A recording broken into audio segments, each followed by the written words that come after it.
सभी मित्रों को प्रेम नमन। एक मित्र ने परसों एक विषय दिए थे, उस पे वीडियो बनाना था। कल मुझे थोड़ा समय नहीं मिला, तो उस पे आज बात करेंगे। ये हेल्थ रिलेटेड टॉपिक है। अभिव्यक्ति चैनल का जल प्रभा दर्शन का 9 धारा है और उसमें स्वास्थ्य धारा जो है उसका केंद्र है, क्योंकि शुरुआत इसी से हुआ था। मैं आयुर्वेदिक डॉक्टर हूँ, तो मैं इसका नाम भी पहले डॉक्टर प्रज्ञास आयुर्वेद था। फिर इसको बहुआयामी रूप देते देते ये अभिव्यक्ति चैनल बना, जल प्रभा दर्शन का स्वतः प्रभा हुआ। तो मित्र ने ऐसा सवाल पूछे थे कि दिन भर आराम करने के बाद भी थकान क्यों लगता है। तो पहले तो हम देख लेते हैं, इसमें बहुत सारे पॉइंट आता है। एक तो आराम क्या है, थकान क्या है, और गहराई से देखेंगे किस किस चीज़ों से ये रिलेटेड है, इसका समाधान कैसे हो सकता है। तो एक हेल्थ रिलेटेड, जैसे एक बीमारी का, कोई भी चीज बीमारी का एक पहले डायग्नोसिस होता है कि क्यों हो रहा है, और फिर उसका लक्षण क्या क्या है, उस आधार पे हम देखते हैं कि ये कितना, किस व्यक्ति को कितना परसेंटेज में अटैक संक्रमित किया है, बीमारी का गहराई गया है। फिर उसका निराकरण भी उसी हिसाब से होता है। तो इसमें देखते हैं, ये जो है ये एक बहुत सुंदर विषय वो दिए। बहुत सारे लोग हैं जिनको बहुत बीमारी है, जैसे डायबिटीज़ और ओबेसिटी। ये तो इंडिया में पैंडेमिक की तरह फैल रहा है। कोलेस्ट्रॉल हाई होना, हार्ट डिजीज वर्ल्ड का नंबर 1 डेथ कॉज है, जबकि नंबर 1 डेथ कॉज होना चाहिए ओल्ड एज से मौत।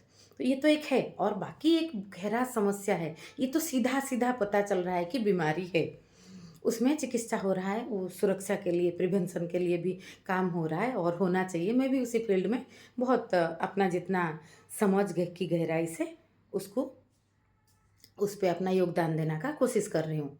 तो और बहुत एक बड़ी मात्रा में लोग स्लो पॉइजन का शिकार है। स्लो डिप्रेशन, एंग्जाइटी, ये स्लो पॉइजन। जैसे ये जो टॉपिक है कि दिन भर आराम करने के बाद भी थकान लगता है, इसको कोई बीमारी का नाम हम नहीं दे सकते कि कोई प्रॉपर ये बीमारी है, लेकिन ये एक गहरा बीमारी है बोल सकते हैं। स्लो पॉइजन जैसा, कीड़ा जैसा समाज को खा रहा है। जैसे एंग्जाइटी, कोई प्रॉपर बीमारी तब तक नहीं हुआ है जब तक वो शारीरिक रूप में अटैक नहीं किया हो, लेकिन तनाव जो रहना, लेकिन तनाव एक बहुत बड़ा स्लो पॉइजन है, वो खा जाता है व्यक्ति को, पता नहीं चलता। तो आराम मतलब विश्राम। विश्राम का जो है उद्देश्य ही है कि शरीर जो है रिलैक्स हो जाए, थकान कम हो जाए। तो विश्राम करने के बाद थकान हो रहा है, ऐसा नहीं हो सकता। आराम करने के बाद तो आराम सही रूप में नहीं हो पा रहा है। आराम की गहराई बहुत ज़रूरी है। जैसे आराम की कई कई रूप में एक है सोना, सबसे बड़ा बेहतर रूप है। सबसे जो 2-3 दिन आप नहीं खाओ तो उल्टा अच्छा है, आपका बॉडी क्लींज हो जाएगा, गलत फैट, गलत पॉइजन निकल जाएगा। लेकिन 2-3 दिन आप ना सो तो आप बहुत बीमार हो जाओगे, आप अगले दिन दिन भर थकान लगेगा। तो नींद ना आना एक बहुत बड़ा कारण है इसमें।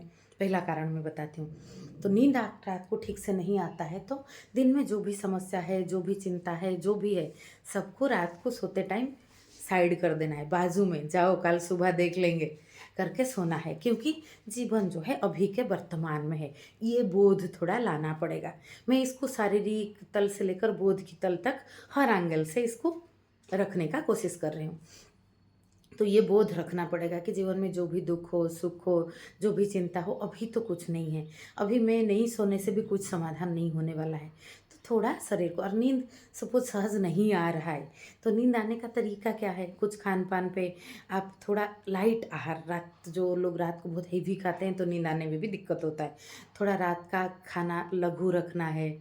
हमारा खाना पीना, खाना जितना लाइट होगा ना, जितना गुणवत्ता अच्छा होगा और हल्का होगा, उतना जीवन भी अच्छा होता है, और उतना हमारा जो शरीर भी अच्छा रहता है, और हमें थकान नहीं लगता। बहुत ज़्यादा हेवी खाने की आदत है, बार बार खाने की आदत है, इस पे भी थकान होता है। और हमारा जो हजम शक्ति शारीरिक स्वास्थ्य से जोड़ते हैं, डाइजेशन ठीक नहीं होता है तो भी बहुत थकान लगता है। क्योंकि सभी बीमारी का मूल है डाइजेशन। आपका हजम शक्ति कैसे काम कर रहा है, पहले आप क्या खा रहे हो वो थोड़ा हल्का होना चाहिए। फिर आपका हजम शक्ति अच्छा नहीं है तो खाने पीने में थोड़ा गड़बड़ हो गया तो आपका पेट गड़बड़ हो जाता है। और डाइजेशन ठीक से ना हो तो, पेट साफ जैसे ना हो तो दिन भर अच्छा नहीं लगता। वैसे वेस्ट रिमूवल ठीक से नहीं होता है तो उसमें भी बॉडी में थकान रहता है। ये सब अफेक्ट करते हैं किसको, इम्यूनिटी पावर को, जो रोग प्रतिरोधक क्षमता हमारे शरीर का सोल्जर सिस्टम जो है WBC सेल, इसका मात्रा कितना है, इसका थोड़ा ब्लड रिपोर्ट भी कुछ खुद का निकाल लेना चाहिए कि क्या है, RBC कितना है, WBC कितना है, प्लेटलेट कितना है, हीमोग्लोबिन कितना है। फिर खुद के ऊपर एक टारगेट रख के 2-3 महीना काम करना है, थोड़े दवाई से, थोड़े लाइफस्टाइल से। और आयुर्वेदिक में ज़्यादा आयुर्वेदिक दवा को सपोर्ट करती हूँ। मैं आयुर्वेदिक डॉक्टर हूँ इसीलिए नहीं है, मेरा सपोर्ट हेल्थ के लिए है। बहुत लोग तो मुझे एलोपैथी आयुर्वेदिक डिबेट में लाना चाहते हैं, उनको लगता है कि मुझे बहुत रस आएगा इसमें, एलोपैथी के खिलाफ बोल दो या सपोर्ट में बोल दो तो विरोध आ जाएगा, ऐसा नहीं है। My support is for health. जल प्रवाह दर्शन जो है वो सिनर्जी, थर्ड अल्टरनेटिव का दर्शन है कि सभी को मिला के एक समन्वय की धारा इससे खिला जाए कि मानवता का कल्याण हो, मानव के लिए ज़्यादा उपयोगी हो, इससे ज़्यादा तो कुछ नहीं है। तो इमरजेंसी के लिए अचानक रोड पे एक्सीडेंट हो गया तो एलोपैथिक मेडिसिन तो लगेगा ही ना, लेकिन आयुर्वेद जो है वो जीवन बनाने का है। आपको जैसे रेगुलर लाइफ में आप हेल्दी रहोगे, आपको ऐसे थकान नहीं लगेगा, ऊर्जा से भरा हुआ रहोगे, ज़्यादा बड़ी बीमारी होगा नहीं, इसके लिए आयुर्वेद बहुत ज़रूरी है। और कोई कोई बोलते हैं इसका साइड इफ़ेक्ट है क्या, इसका दवा जब ज़रूरत पड़े खाने पे, बिल्कुल नहीं है, क्योंकि इसमें 2 तरह की दवा रहता है, एक प्लांट का, एक पेड़ पौधा का, एक है मेटल का। मेटल की जो मेडिसिन है भस्म वगैरह, वो ज़्यादा मात्रा में लो तो बॉडी में डिपॉजिट होता है, तो कोई भी अच्छा डॉक्टर, जानकार वाला डॉक्टर उसको कम दिन के लिए देता है, जितना ज़रूरी है एक डिजीज़ को कंट्रोल करने के लिए। फिर सिर्फ पेड़ पौधा के मेडिसिन पे, और मात्रा बहुत ज़रूरी है। ऐसा नहीं है जैसे खाना बॉडी के लिए अच्छा है लेकिन आप इतना ज़्यादा खाओगे तो थोड़ी तबीयत खराब होगा, तो कम खाओगे तो शरीर सूख जाएगा। वैसे जैसे इसका इफ़ेक्ट मैं बताने के लिए बता रही हूँ, उदाहरण देती हूँ। आप पालक की भाजी खाते हो, तो आपने कभी सोचा है इसका कुछ गलत साइड इफ़ेक्ट आ सकता है? खाना है आपके लिए, नहीं है, नहीं आएगा कुछ। वैसे तुलसी का भाजी आप नहीं खाते हो, क्योंकि उसका जो टेस्ट वो भाजी के हिसाब से बना के खाना मुश्किल है, तो इसीलिए वो दवाई के हिसाब से उसका काढ़ा बनता है, सिरप आता है, टैबलेट आता है। वैसे पेड़ पौधे हमारे बॉडी के लिए एसिमिलेट होने के लिए सही है, तो कुछ भी बीमारी होता है तो ज़्यादा पेड़ पौधे की दवाई से शुरू कीजिए। इससे क्या होगा ना, आपका जो रोग प्रतिरोधक क्षमता बचेगा, ये बचेगा तो आपको थकान नहीं आएगा जो बार बार। और दिन भर आराम करने के बाद दिन भर आराम करने की ज़रूरत नहीं है। दिन जो है कर्म करने के लिए, दिन भर आराम करने की इच्छा हो रहा है, ज़रूरत पड़ रहा है, मतलब कहीं ना कहीं बॉडी में जो निद्रा विश्राम का प्रोसीज्योर कंप्लीट नहीं हो रहा है। विश्राम का एक प्रोसीज्योर है कि आप आराम से सो गए, आप ध्यान में बैठ गए, आप प्रकृति के अंदर ऐसे आँख खुला रख के रिलैक्स बैठे हो। विश्राम का बहुत बहुत उपाय होता है। तो इससे क्या होता है, शरीर भी एक मशीन है, तो इसको भी रेस्ट की ज़रूरत है। शरीर रीजनरेट करता है, पुनर्निर्माण होता है, पुनः ऊर्जा से भर जाता है। जैसे 6 दिन और या 5 दिन के स्कूल कॉलेज ऑफिस के बाद 2 दिन या 1 दिन की छुट्टी मिलता है, सैटरडे संडे किसी को खाली संडे, तो मंडे आप आराम से जा सकते हो। वैसे नींद का, विश्राम का यही आवश्यकता है। तो प्रॉपर विश्राम नहीं मिल रहा है। आप विश्राम करते वक्त भी बहुत लोगों की समस्या होता है, मुझे भी कभी कभी हो जाता है, कुछ अलग चिंतन, अलग इसमें चले जाओ, फिर लगे कि नहीं ये काम बाकी रह गया, वो काम बाकी रह गया। तो हमेशा कुछ ना कुछ माइंड को इन्वॉल्व रहो। और आपको ऐसा इसीलिए लगता है क्योंकि आपको लगता है कि कहीं मेरा समय तो नष्ट नहीं हो रहा है। विश्राम करना समय का गहरा उपयोगिता है, इसको धीरे धीरे समझना पड़ेगा। जैसे हारमोनी मुश्किल है, उपवास कर लो, खींचतान के आसान पड़ता है।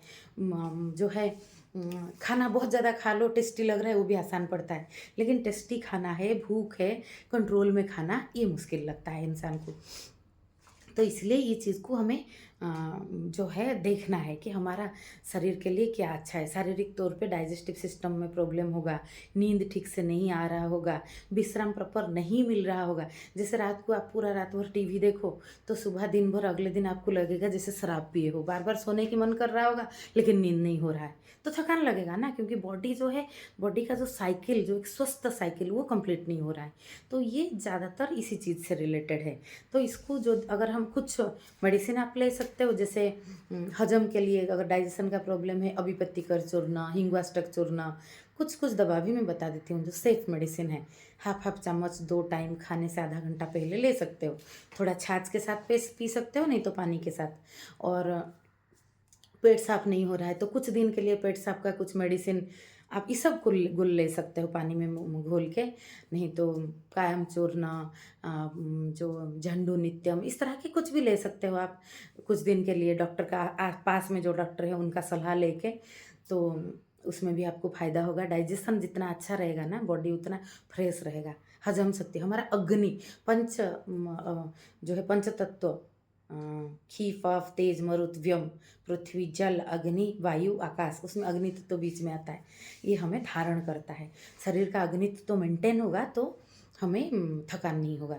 थकान होता है मतलब अग्नि तत्व में गड़बड़ है, हम ऊर्जा से भरे हुए नहीं हो पा रहे हैं। इसका मूल है डाइजेशन ठीक से नहीं हो रहा है और कुछ तनाव आपको खा रहा है, ये भी हो सकता है। तो तनाव जो भी है उसमें समाधान करना है। मैं समाधान कर सकता हूँ, whatever acceptable accept, whatever you can change change, otherwise you can isolate yourself. आप अपने आप को समस्या से काट लो, नहीं तो समस्या का समाधान कर लो, नहीं तो थोड़ा बहुत इग्नोर करने लायक है तो इग्नोर कर लो। तनाव लेके तो आज तक कुछ नहीं घटा है। ये बहुत समझ की गहराई में उतरने के बाद पता चलता है कि ये व्यर्थ है तनाव के साथ जुड़ के खुद को रखना। तो ये कई कई कारण है, जैसे दिन भर आराम करने की ज़रूरत पड़ रहा है, बार बार आराम करने की, तो मतलब साइकिल कंप्लीट नहीं हो रहा है। एक बार में पूरा रिलैक्स होके आराम से, और ये जो गहराई, जैसे जितना डेप्थ में जाओगे उतना कम टाइम ज़रूरत पड़ेगा। किसी किसी को 4 घंटे में नींद भर जाता है, किसी किसी को 6 घंटे में, किसी किसी को 8 घंटे में। इसका मतलब वो डेप्थ में जा रहे हैं। जितना गहरा नींद होगा उतना जल्दी भर जाएगा। फिर फ्रेश होके और अपना जो जीवन भी, health is a complete state of physical, mental, social and spiritual wellbeing. तो शारीरिक हो गया, मानसिक हो गया, सामाजिक। आपका अगर रिश्ते में गड़बड़ है, जीवन में समझ नहीं आ रहा है क्या करें, उसकी वजह से भी आपको थकान लग सकता है, क्योंकि हम सुखी नहीं हैं और आपका जो काम है उससे आप जुड़े हुए नहीं हो अपनी काम से। तो आप उसमें से आइदर अपना जो काम है उसको थोड़ा प्रेम पूर्वक कीजिए, नहीं तो काम बदल ले, जो अच्छा लगता है वही कीजिए। मजबूरी है तो थोड़ा प्रेम पूर्वक कीजिए। हर जगह तो लोग मिलेंगे जो उसी के अभिव्यक्ति है, उनसे जितना हो सकता है मैत्री भाव से जोड़िए। और कभी कभी लगता है ठीक नहीं है तो it is better to be alone than bad company. तो अपना अकेलेपन में अपना जो का सुजोग लेना है कि किताब पढ़िए, कुछ अभिव्यक्ति दे। ऐसे हमारे चैनल में जुड़ के आप बुधवार और शनिवार को रात को 8 बजे लाइव स्ट्रीम होता है, उसमें अपना अभिव्यक्ति दे सकते हो। इस तरह से अपना कुछ लिख सकते हो, कुछ पेंटिंग कर सकते हो, आर्ट कर सकते हो। खुद का जो, ये ऐसा नहीं है कि एस्केप के लिए करना है, कि भागने के लिए परेशान हो इसीलिए करना है। नहीं नहीं, सभी इंसान के अंदर कुछ ना कुछ खूबी रहता है, उसको बोलते हैं स्पेसिफिक नॉलेज। वो ढूंढना है खुद का स्पेसिफिक नॉलेज क्या है और उसके ऊपर उसको करना है, जिसको करते वक्त आपको समय का पता ना चले। समय ऐसे लगे, आइंस्टाइन का जो लॉ ऑफ रिलेटिविटी, वो जैसे आप उसमें खो जाओ, वैसा कुछ कुछ समय पल जियोगे। हरदम 24 घंटा कोई ऐसा जी नहीं सकता। मनुष्य कई कई तल पे जीता है, कई कई मन में विचार चलता रहता है। तो इट्स ओके, सबका चलता है। तो उसको लेके हम अपना अपना खुद का अभिव्यक्ति को लेके कई तल पे परेशान रहते हैं। तो बात है, चीज़ों को कोई चीज़ ना समझिए तो समझना है, इससे ज़्यादा तो बड़ा गहरा उपाय नहीं है। और कोई चीज़ का उलझन है तो उसको क्लियर करना है। और क्लियर करने के प्रोसीजर में ऐसा नहीं समझना है कि मैं तो ना समझ हूँ, मुझे तो पता नहीं चल रहा है। गिल्ट फीलिंग भी बहुत बड़ा थकान का कारण है। और अपना इम्यूनिटी पावर बढ़ाने के लिए थोड़ा दवाई खा सकते हो। गिलो एक बहुत अच्छा दवाई है इम्यूनिटी के लिए आयुर्वेद में। दूध में थोड़ा हनी डाल के पी सकते हो अगर आप दूध पीते हो। रात को गर्म पानी में नींबू और हनी डाल के, नहीं तो नींबू थोड़ा नमक, सेंधा नमक डाल के पी सकते हो। ये बॉडी का सिस्टम को मेंटेन करता है फिजिकल तौर पे। काढ़ा 2 बार ले सकते हो, जो बॉडी क्लिंजिंग काढ़ा और बॉडी और माइंड के ऊर्जा को भर देता है, शरीर और मन को। जैसे ब्लैक पेपर प्लस क्लोव्स, लवंग, इसका ये 5 वो 5 लो, क्रश करके 2 गिलास पानी में डाल के काढ़ा बना लो। 1 गिलास काढ़ा बना लो, 2 टाइम में बांट के गरम गरम पी लेना है, तो उससे बहुत फ़ायदा होगा ये सब चीज़ से। तो ये सब चीज़ को हम बस इसके ऊपर आगे और पार्ट 2 करके भी बात करेंगे। ये गहरा समस्या है। अभी के लिए इतना सा, नमस्ते।